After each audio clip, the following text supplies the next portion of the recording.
بسم الله الرحمن الرحيم رب زدني علما. So again, there is one more question based on the same simulate. This is like simulate or testlet questions generally. So based on the same scenario, again, the question says what we need to configure on the network for the users on the internet to access the web pages located on the web server too, which means the users on the internet here should be able to access the web server. So basically what we require to do. So typically here it is an internet. So which means we are assuming this is your private network, and for the users to be able to access, there must be some kind of translation so that the outside users can access this based on the public IP, which means there must be a NAT configured in general.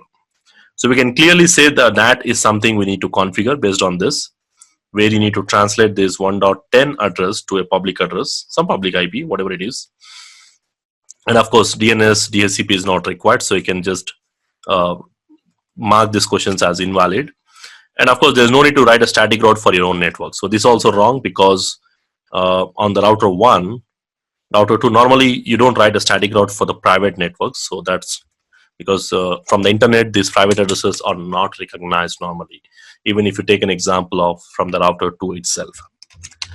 Okay, so if you see the previous questions, what we have seen, like this question. So these 4 questions, what we covered previously, they are based on the same simulation again.